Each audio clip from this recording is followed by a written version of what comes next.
उसकी वजह से मैं 6 बार प्रेग्नेंट हुई और फिर मैंने फैसला किया कि अक्सर मलयाली लोगों का नाम सुनते ही किसी काले रंग के व्यक्ति का चेहरा सामने आने लगता है। इस वजह से मुझे हमेशा लोग चिढ़ाया करते थे। इसकी शुरुआत मेरे बचपन से ही हो गई थी, जब मेरी दादी मेरे साथ भेदभाव करती थी। मेरे 4 सुंदर बहनें भी थी और इसकी वजह से हमेशा मुझे ताने मारे जाते थे। इस सब के बाद मेरी माँ मुझसे बहुत प्यार करती थी। मेरे रंग को लेकर चिढ़ाने की वजह से मुझ में आत्मविश्वास बहुत कम होने लगा था और अब ये साफ तौर पर मेरे व्यवहार में भी दिखने लगा था। दूसरों से बात करने में मुझे झिझक होने लगी थी। फिर एक शादी में मेरी मुलाकात राजू से हुई। वो मेरा फैमिली फ्रेंड था और हम दोनों एक ही कॉलेज में पढ़ रहे थे। शुरुआत में एक दूसरे से मिलते थे और फिर हमें नोट्स बदलने शुरू किए। धीरे धीरे हम दोनों की पसंद मिलने लगी और हम एक दूसरे से काफी करीब आ गए। उस वक्त पर मोबाइल फोन का जमाना नहीं था, इसलिए मुझे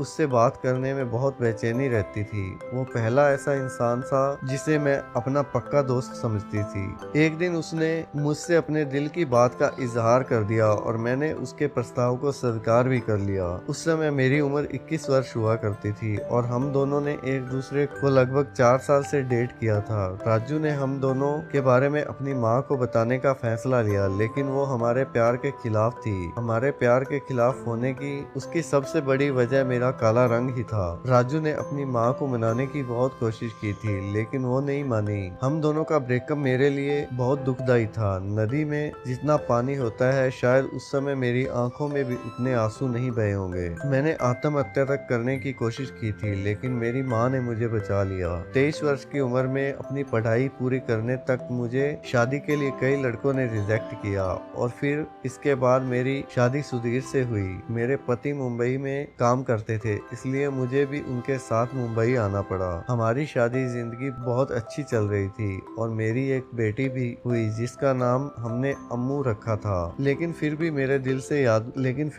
दिल से राजू की याद नहीं गई। एक दिन मार्केट में मेरी मुलाकात राजू से हुई। उसने मुझे मेरे बच्चे और पति के बारे में पूछा। मैंने भी उससे पूछा कि उसकी लाइफ कैसी चल रही है। उसने बताया सब कुछ ठीक है। किसी तरह राजू ने मेरा फोन नंबर निकालकर मुझे कॉल किया। उसने कहा कि वो आज भी मुझे याद करता है। मैंने उसे कहा कि अब मैं सिर्फ सुधीर से प्यार करती हूँ और अपनी जिंदगी में खुश हूँ। उसके कुछ कहने से पहले ही मैंने फोन रख दिया। इसके बाद रोजाना की तुलना में उस दिन सुधीर घर जल्दी आ गए थे। उन्होंने मुझ पर चिल्लाना शुरू कर दिया। उन्हें शादी से पहले राजू के बारे में, मेरे रिलेशनशिप के बारे में पता चल गया था। जिसे वे सीधी सादी लड़की समझते थे, वो अब उन्हें धोखेबाज लगने लगी थी। उस वक्त मेरी सास भी वहीं थी और वो भी इन सब बातों से दुखी हुई। मेरे माता पिता ने भी सुधीर को समझाने की बहुत कोशिश की, लेकिन वो नहीं माने। मैंने उनसे एक बार हमारी बेटी के बारे में सोचने की भीख मांगी, लेकिन वो अपने फैसले पर अड़े रहे। आखिर में हमारा तलाक हो गया और वो मेरी बच्ची को भी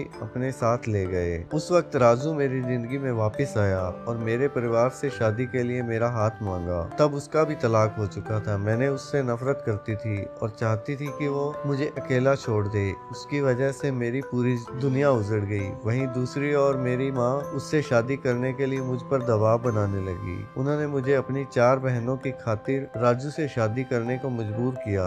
राजू से शादी के बाद मैंने कभी भी उससे प्यार नहीं जताया, लेकिन वजह से राजू के अंदर गुस्सा बढ़ता जा रहा था। हर रात वो पलंग पर मेरे हाथ पैर बांधकर मुझसे रेप करता रहा। शादी के 1 महीने के बाद ही मैं दोबारा प्रेग्नेंट हो गई। मैंने एक लड़के को जन्म दिया। राजू ने मेरी जिंदगी से प्यार को पूरी तरह खत्म कर दिया था। उसके पास बहुत जमीन जायदाद थी, इसलिए वो कुछ काम नहीं करता था और पूरा समय घर पर ही रहता था। कभी कभी वो मेरा पूरा ध्यान रखता तो कभी बिल्कुल पलट जाता था और मुझ पर शारीरिक और मानसिक अत्याचार करता था। मेरी तीसरी डिलीवरी सी सेक्शन में हुई थी और 1 साल में ही मैं दोबारा प्रेग्नेंट हो गई। डॉक्टर ने राजू और मुझे बहुत डांट लगाई। मैं पूरी तरह से क्षुब्ध थी हो गई। जब छठी बार मैं गर्भवती हुई तो मैं जानबूझकर सीढ़ियों से गिर गई और मुझे ब्लीडिंग भी हो गई, लेकिन इसके बारे में मैंने किसी को कुछ नहीं कहा। रात को दर्द बहुत ज्यादा बढ़ गया और मुझे बर्दाश्त नहीं हुआ। तब डॉक्टरों ने मेरा